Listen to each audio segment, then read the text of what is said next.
Ladies and gentlemen, Vidyaniketan Group of Institutions welcomes you to yet another season of India Insight. Envisioned by Mrs. Prema Rajagopal, the founder of this institution, way back in 2004, the objective ever since has been to enhance the knowledge of India and appreciate the diverse culture of this nation. As our young children take part from various corners of the world, over the last couple of years in the digital avatar, this contest has reached over 20,000 students across 10 countries. We at the Vidyaniketan Group of Institutions truly appreciate and acknowledge the support and patronage given to us by all the participating schools, their teachers and managements. Before we begin, it is our pleasure and privilege to invite a leader in school education, a person who's a strong advocate of co-scholastic learning. Ladies and gentlemen, please welcome Dean Academics at Vidyaniketan, Miss Sumitra Raghavan. Good morning, young participants of the India Insight debate, quiz and drawing competitions. The dream of our founder, Srimati Prema Rajagopal, has not only materialized but is growing stronger in numbers each passing year. Children of today have information available to them at the click of a button. But India Insight is one set of competitions where they develop curiosity about the historical, cultural, and current facts on India. From the host institution, Vidyaniketan Public School, let me wish all you participants all the best as you move from the prelims to the grand finale. A big thank you to all the teachers who stood by their students as they prepared for these competitions, and to their heads of institutions, not only from India, but 9 other countries as well, making India Insight a truly global set of competitions. All the best and thank you. A big hello and a warm welcome to each one of you to this wonderful program. It's time for us to introduce to you your host for the program today. She is Asia's only professional quiz host, having hosted quizzes in several countries across this region. She has to her credit over 500 shows over the last couple of years, the notable ones being Tata Crucible, TCS Inquisitive, TCS Intelligim, the Union Bank Quiz, the Canara Bank Quiz, just to name a few. She is an alumnus of NITK Surathkal and was selected as 40 under 40 by Business World as people to reckon with from our country. Ladies and gentlemen, boys and girls, time for you to welcome your host, Miss Rashmi Furtado.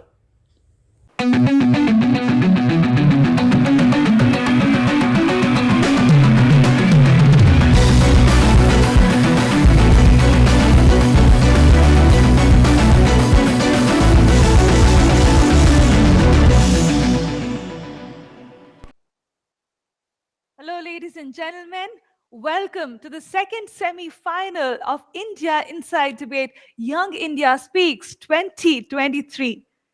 Conceptualized by the Vidyaniketan Group of Institutions, India Inside is a global-level inter-school contest comprising of debate, drawing, and a quiz. We have seen participation coming in from over 10 countries of the world, and as an institution, Vidyaniketan believes that one must explore, engage, and evolve. India Insight allows our students to do just that. Let us get into this semi-final, but before I introduce our contestants to you, let me quickly give you a crisp introduction of our jury members who have joined us here today. Our first jury member is Ms. Sana Zabin. She is an experienced media professional with a career spanning close to 15 years. She's worked with various media houses like CNBC, Times Now, and now TV9. Sana, thank you so much for joining us. We also have Mr. Arpit Jain, who has joined us here today. He is an alumnus of NITK and also a Young India Fellow. He's worked with companies like HUL and is currently working with Dolberg. Arpit, thank you so much for joining us here today. Time for us to get into the second semi-final. Ladies and gentlemen, let me quickly introduce our semi-finalists to you and then get into the game.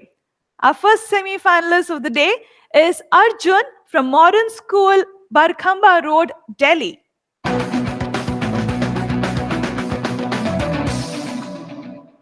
All right, following Arjun is Harshit from Sunbeam School, Bhagwanpur, Varanasi.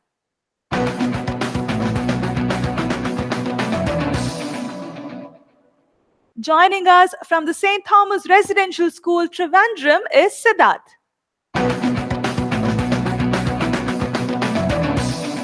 And completing the lineup for us here today is Nirmit from Sunbeam School, Lahartara, Varanasi.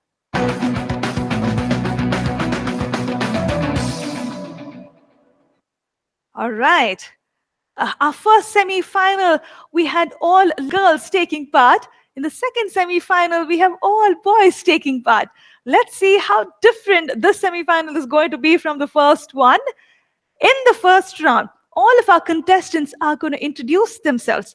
But of course, as always, there is going to be a slight twist. Let's move into the first round, me in 30 seconds. Here we go.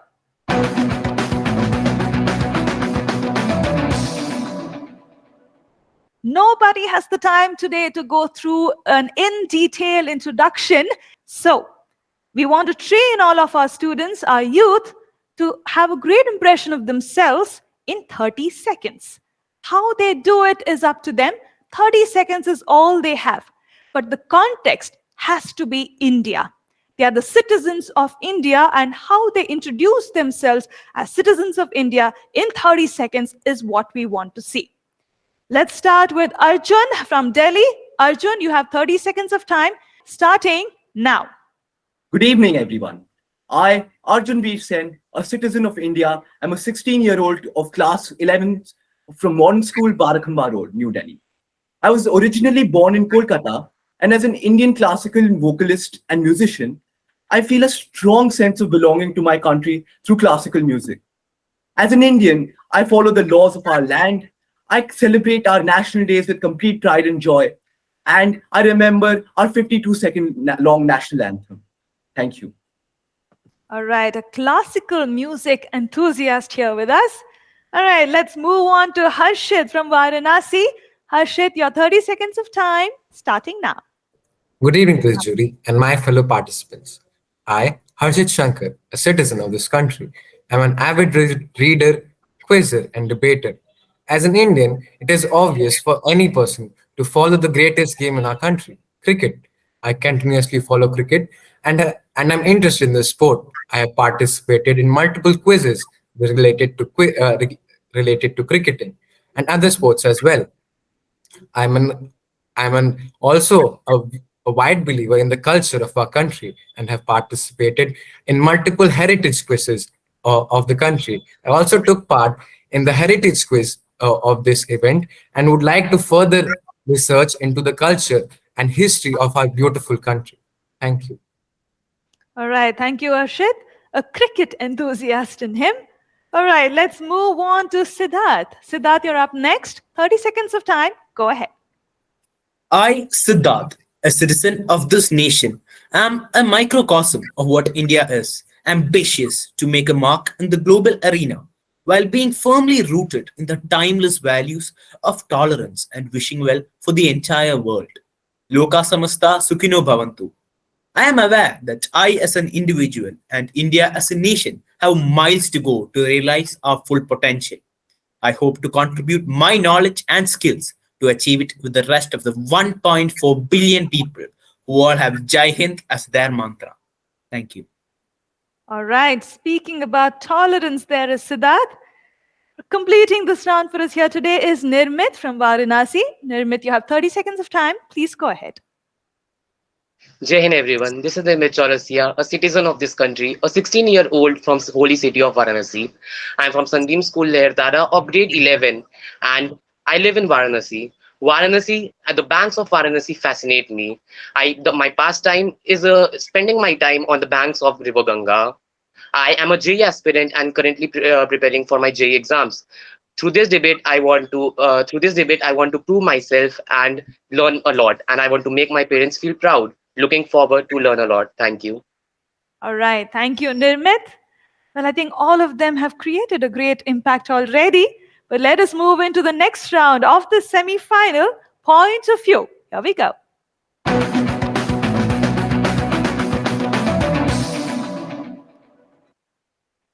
Each of our semi-finalists get a minute's time to speak on the topic. The topic coming up on your screen. Top 2 priorities for India at 2047 and why? All of us celebrated 75 years of India. Let's see what the future of our nation wants to see in India, the changes or the improvement they want to see in India in 2047.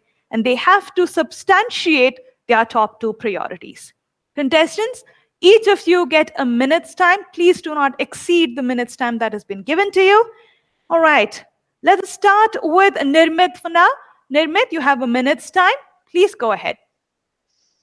Azadi Ka Amrit Kal has started, and the next 25 years for India are going to be very crucial.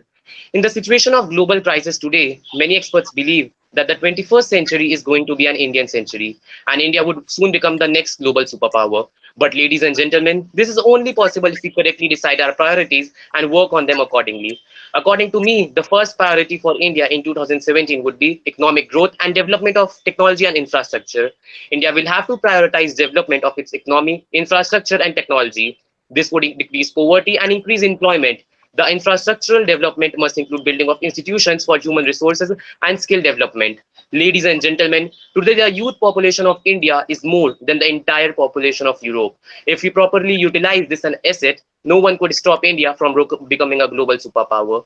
And secondly, the second priority must be diplomacy and international relations. Ladies and gentlemen, in geopolitics, there are no permanent friends or permanent enemies. There are just temporary interests. India will need to cultivate strong diplomatic relations with other countries to secure its place as a global superpower. This includes expanding trade partnerships, promoting peace and stability, and playing an active role in international organizations and forums.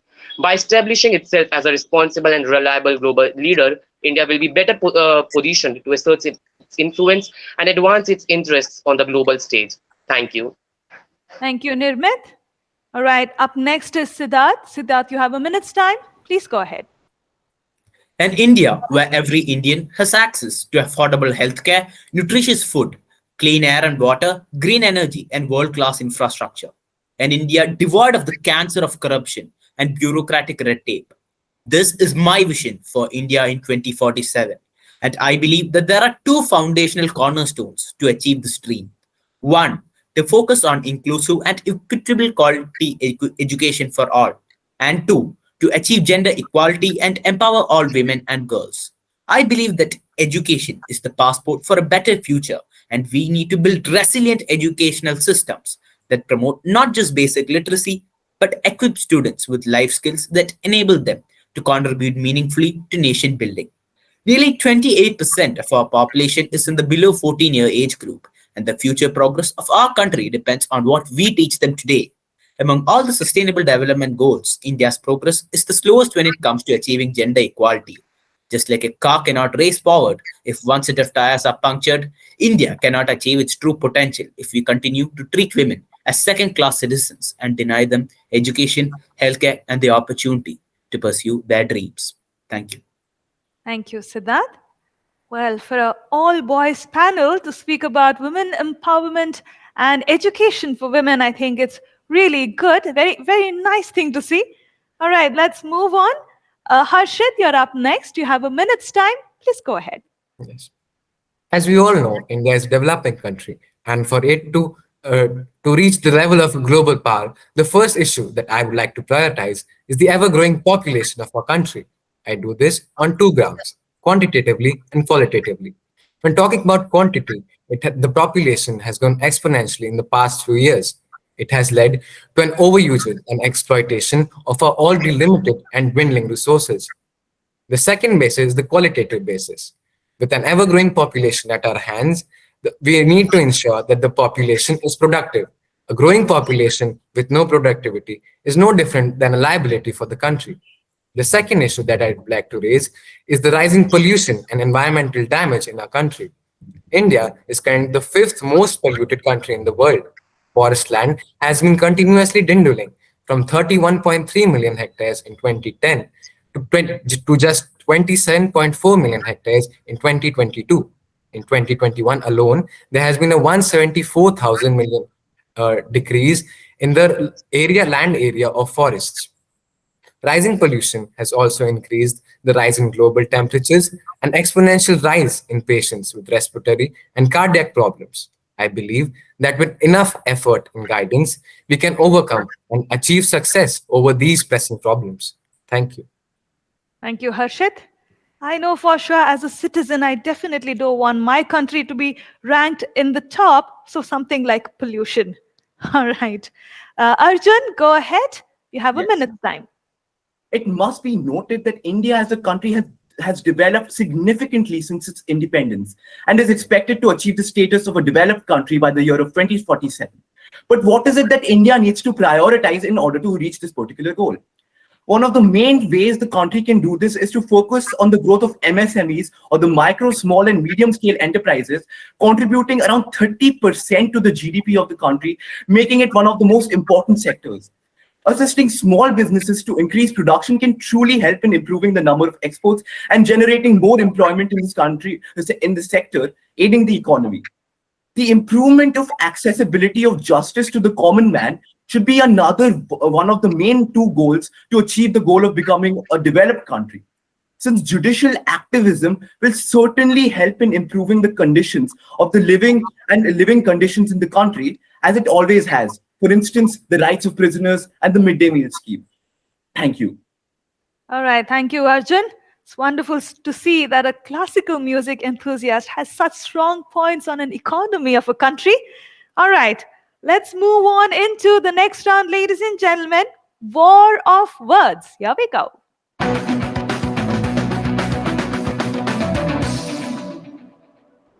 Ladies and gentlemen, you have been watching the second semi-final of India Inside Debate Young India Speaks 2023. We are halfway through the semi-final.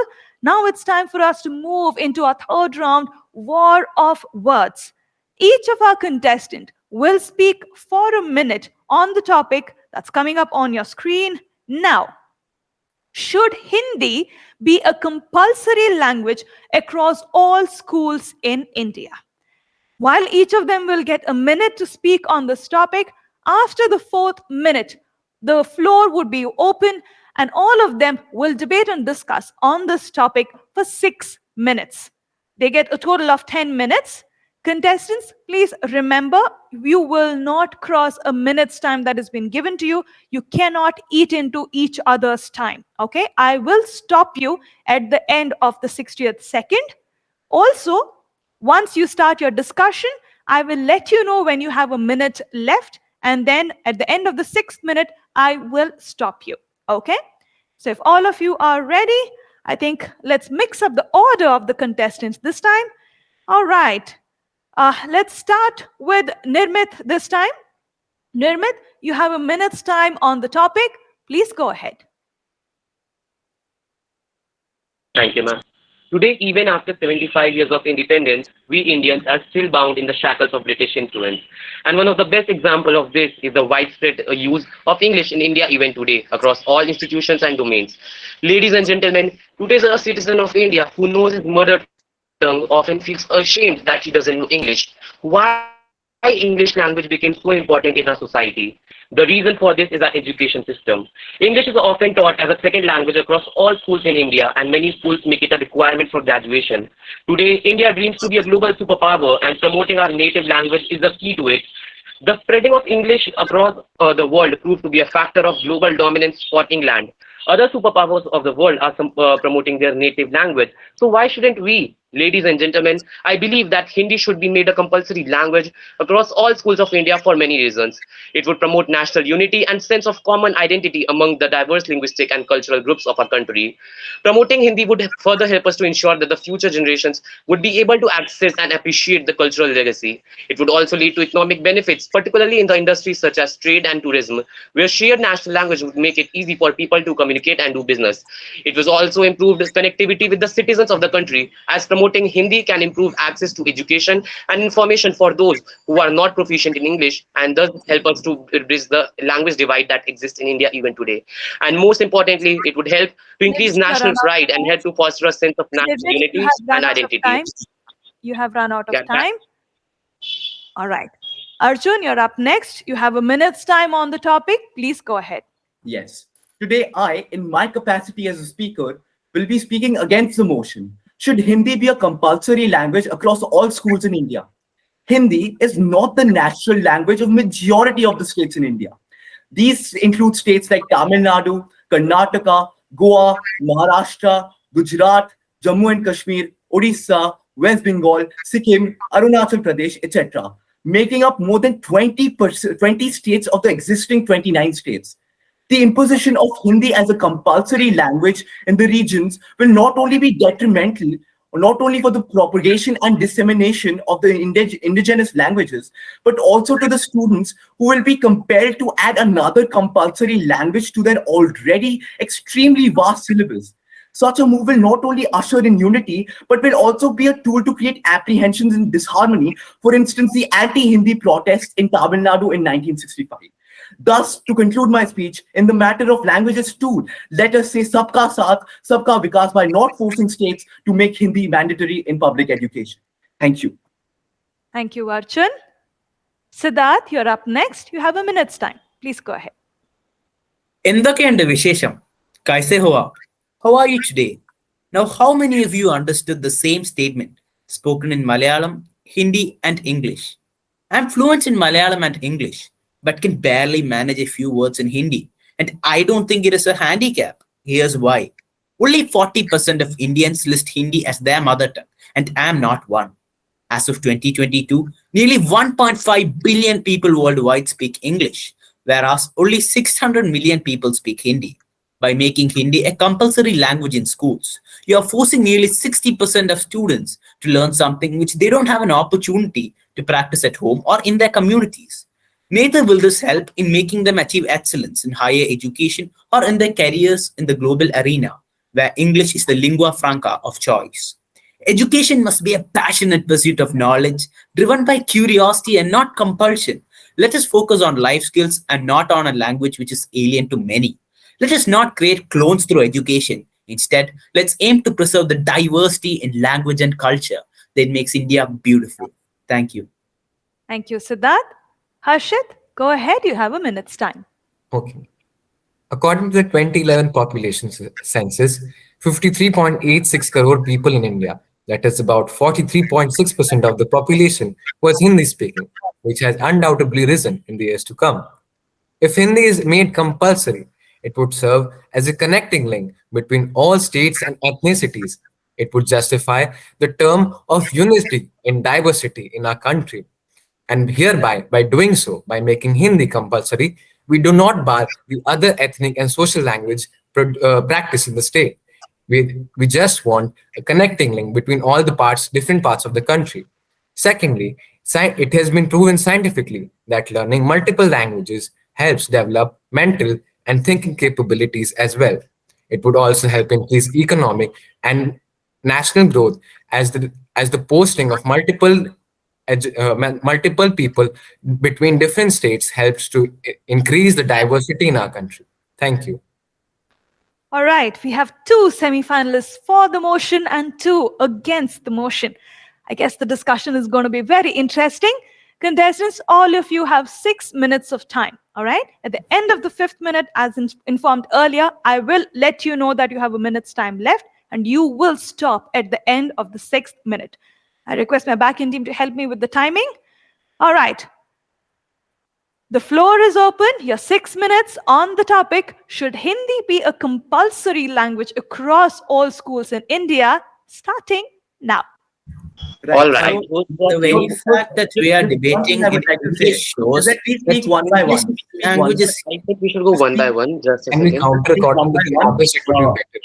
Nirmit, considering the fact that you were the first speaker, you speak first, after which Yeah, I sure. speak, and then we can make So our. what I saw that many of you, like both of you, were arguing that imposing Hindi as a compulsory language is a violation of linguistic rights, and that there should be respect for the diversity of languages spoken in India.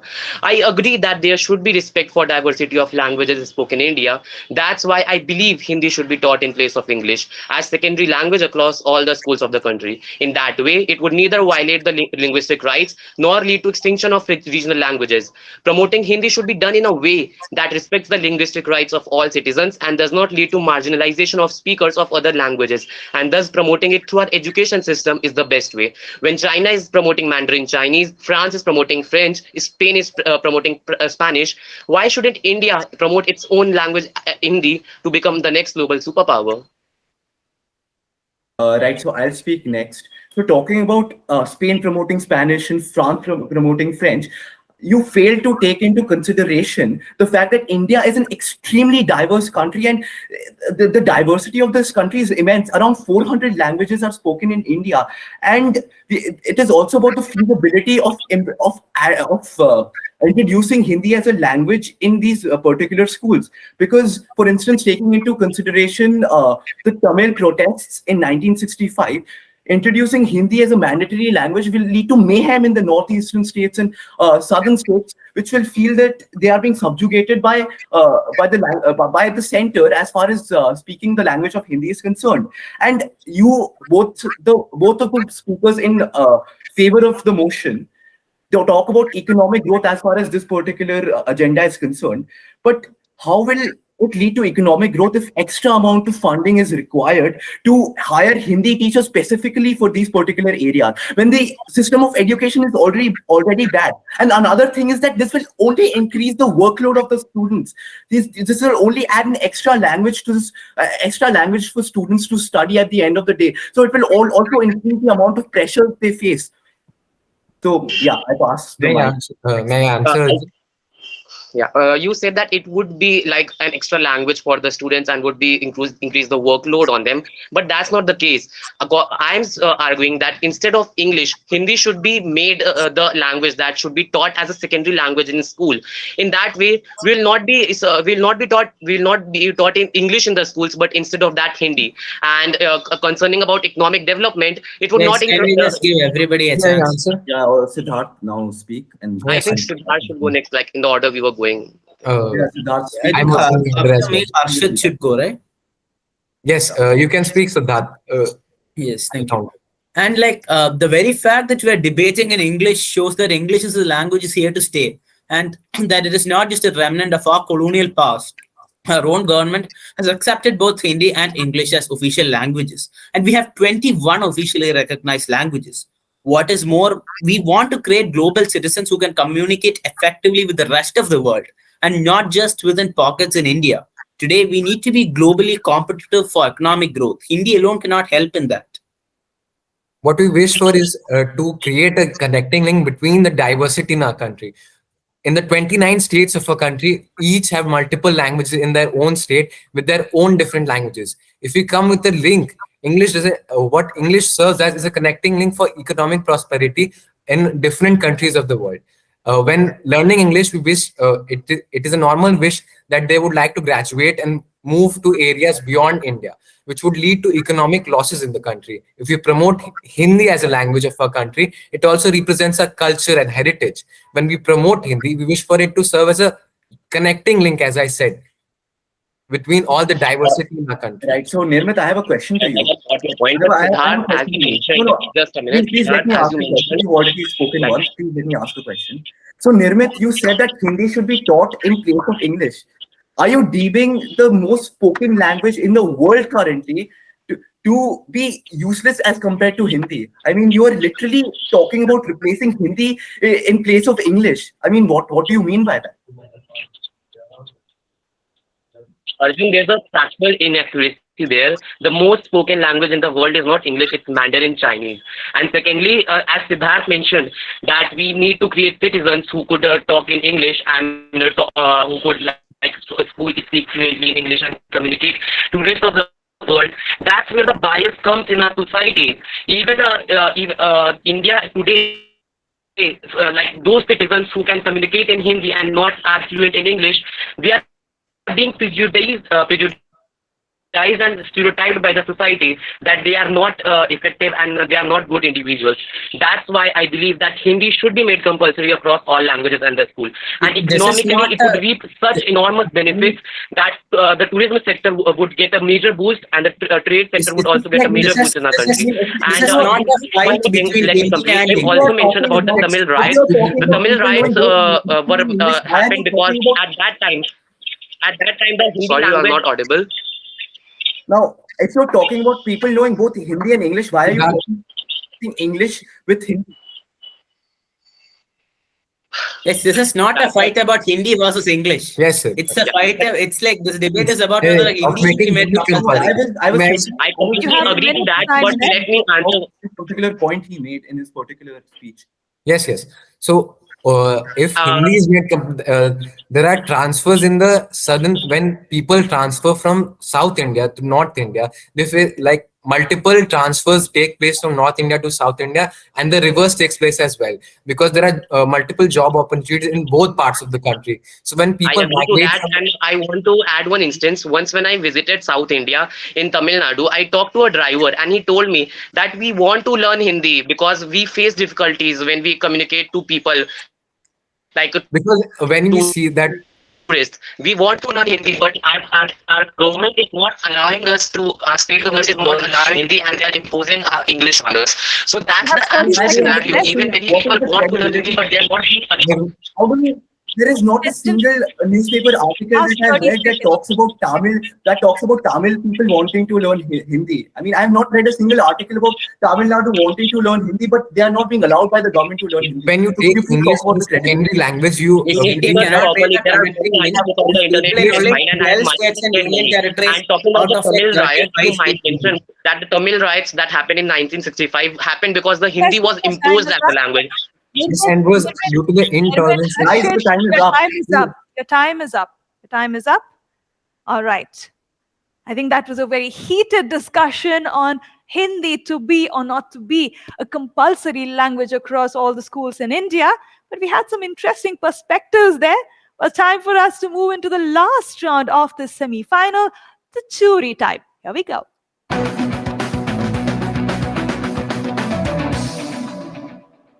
All right, ladies and gentlemen, we have a stellar cast of jury members here today. Let me introduce them to you. First up is Ms. Sana Zabeen. She's an experienced media professional with a career spanning close to 15 years. From Web 18 as a correspondent, she quickly moved to CNBC TV 18, where she worked on diverse array of shows. Over the last decade, Sana has produced various shows that have received accolades from the industry and the audience. Sana is an alumnus of Maika School of Ideas and the University of Mumbai. She also holds a postgraduate degree from EMDI Institute of Media, Mumbai. At Times Network, she has spearheaded shows like India's Finest Workplaces and a brand new show called India's Finest Educators. She has also conceptualized big ticket events for Times Network, such as Huawei Broader Way Forum, Skilltree India, indeed, to name a few.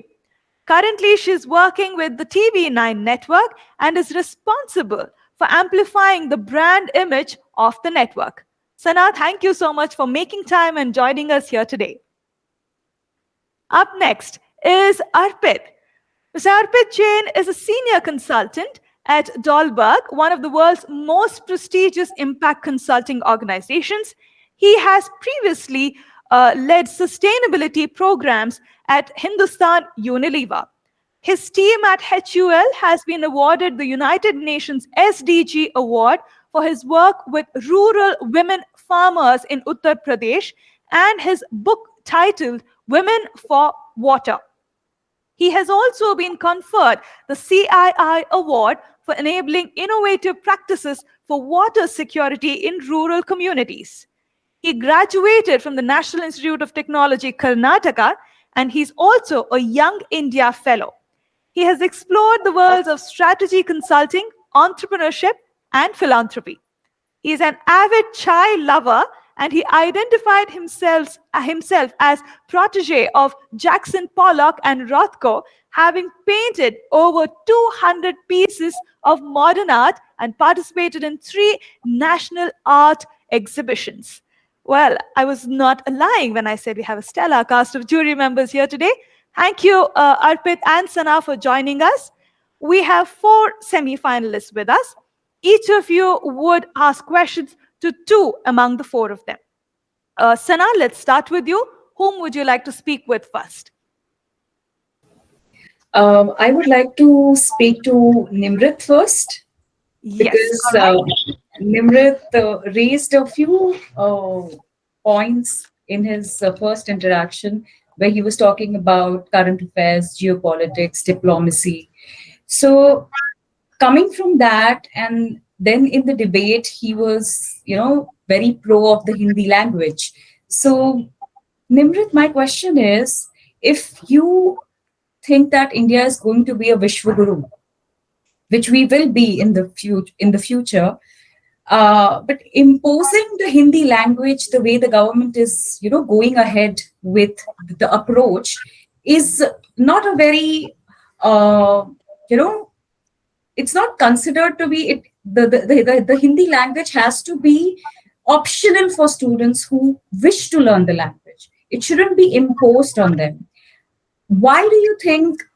How are these 2 things going to go hand in hand?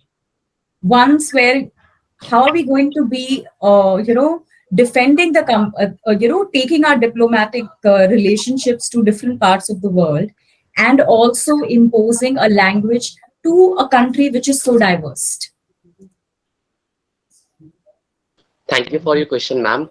Ma'am, first of all, I want to say that I have not said that government should impose the Hindi language. I believe that as today in the schools of our country, English is being taught as the second language. Instead of that, there should be Hindi being taught as the second language.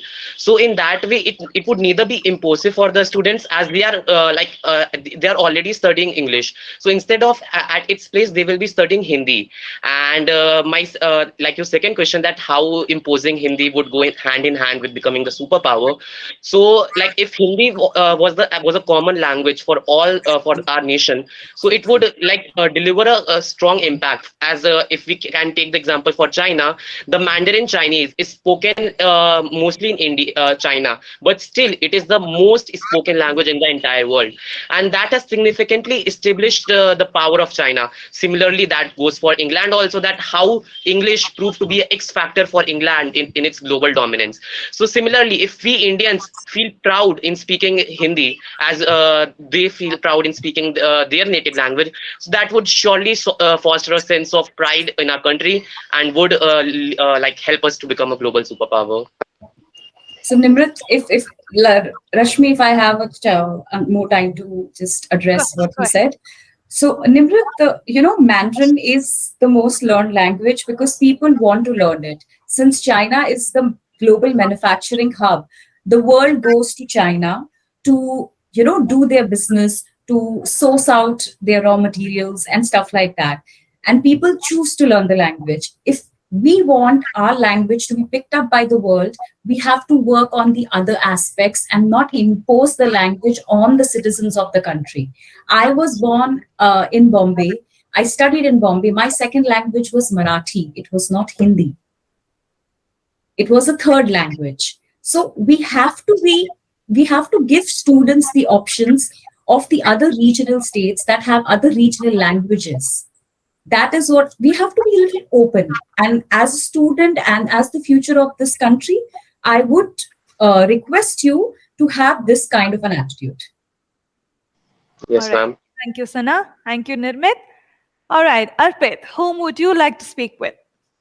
I will continue on the same vein and probably just address Harshit for the next question. Please go ahead. Harshit, you spoke about creating a link between the diversity of India Yes, using a certain language, right? And you spoke that that's a requirement for India to become a next superpower. yes, sir. The so one thing which is important to recognize that India in its historical forms has always been many Indias. It has been several regions encompassed into one and finding harmony. What's truly unique about India is not having a single language, but having a diversity of languages which can live together, right? Yes, So that's the side of the argument that if, for example, a union like the European Union can live within itself, within a certain legal boundary with different languages, different cultures, and if India has prehistorically done it time and again, why do you need a language to define the identity of a certain country?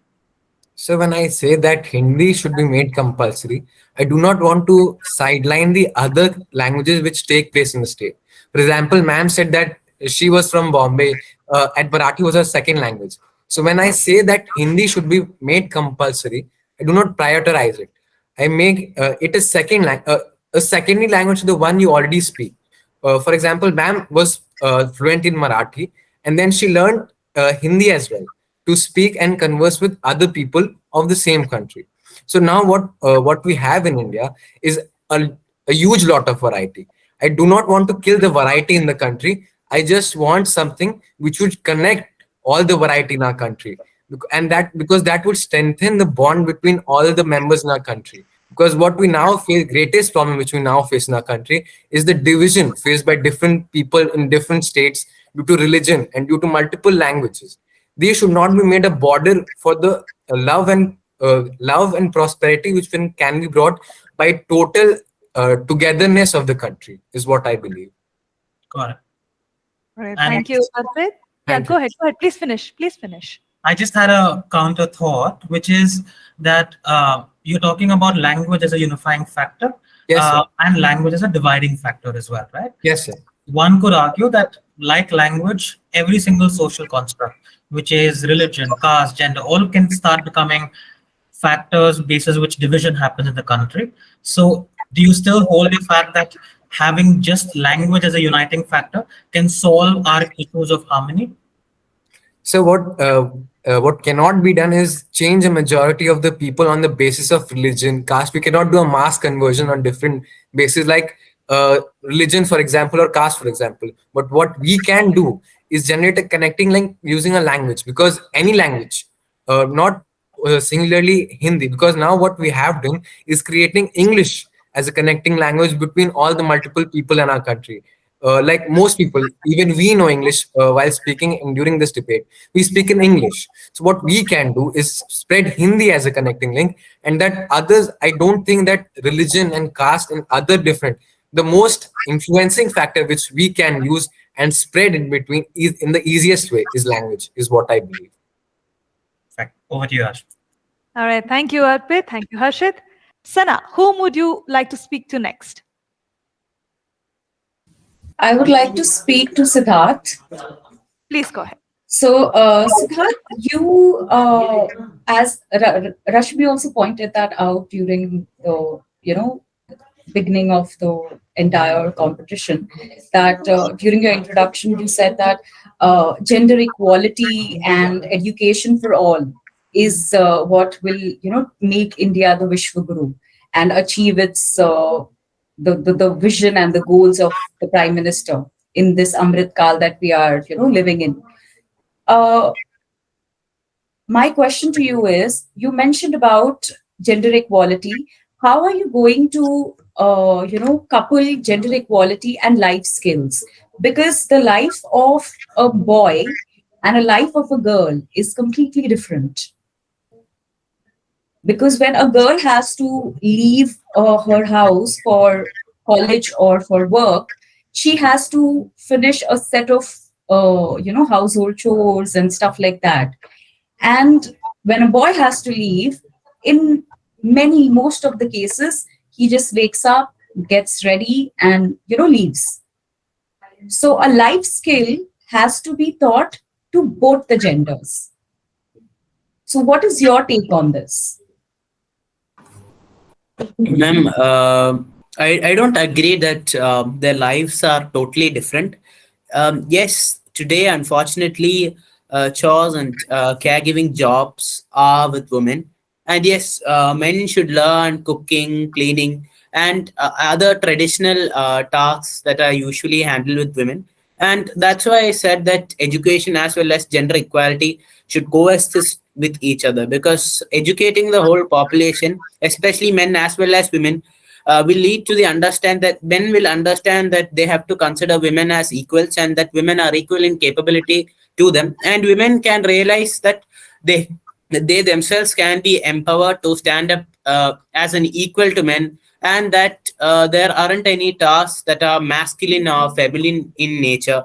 And we should stop stereotyping work, like starting from textbooks which show women as nurses and men as doctors, and even fairy tales which always show women as fair and as a damsel in distress, and the prince always coming to save the princess. So if we can educate the society as a whole, and show both men as well as women that both are equal and they are capable of performing the same type of work in exactly the same quality, then I believe we will able to progress society, and show that it's okay for boys to cry and for girls to be pilots. Yes, and even for boys to cook and load the washing machine and also dry the clothes up. It Yes, has to be both the ways. All yes. right. Thank you. Adding to what Sana said, one of my colleague recently commented when we were talking about women empowerment. We were having a debate of sorts, and she mentioned saying there is no problem with women empowerment. Women are aware that they are empowered, but we are not raising our boys to be comfortable with empowered women. The boys are still raised in the same manner as before. So boys are not comfortable with empowered women. That's a food for thought there. Arpit, we have Arjun that's left. Please go ahead. Clear. Okay, Arjun, I want to pick on what you spoke about in your initial minute. And you spoke about two elements, right? One is the growth of MSMEs and the growth and the need to the need to have more accessibility of justice. Could you tell me a scenario on why accessibility of justice is important? And if it is important, how would you presume you would go about doing it? Right. So first of all, talking about the entire process of judicial activism. So basically, now courts are extremely overburdened at this particular point in time because of judicial activism, and due to which cases, judgments being passed on cases takes a much longer time. For example, talking about the Nirbhaya case, which took several decades to reach a proper conclusion. So we need a proper, and in addition to that, there is lack of education and proper knowledge of filing cases in courts, right? So the grassroots people at the grassroots cannot access courts properly, right? Because they lack knowledge and they do not have the enough resources to hire lawyers and fight cases for them. So, in my opinion, accessibility of courts is definitely one of the most important factors, because as we have seen in earlier cases of judicial activism, for example, air pollution, whether it is air pollution, whether it is midday meal scheme, it has definitely helped in the development of the country as far as passing directives on these certain very public issues are concerned. Got it. So you're speaking about social judicial activism more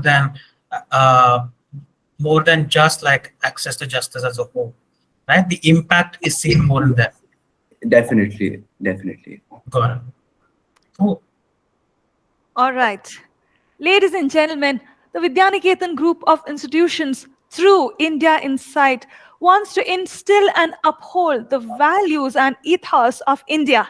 And I think we have just seen that our youth, the present generation, definitely has the potential to uphold the values of our country. Thank you so much for joining us here today, ladies and gentlemen. You have been watching the first semi-final of India Inside Debate, Young India Speaks. But don't go anywhere. We have to identify the winner who will move into the world finale. Ladies and gentlemen, the winner of the second semi-final of the India Inside Debate, Young India Speaks 2023 is Siddharth Kumar Gopal from St. Thomas Residential School, Trivandrum. I would really like to thank our judges for being a part of this event. we also have the third semi-final coming up.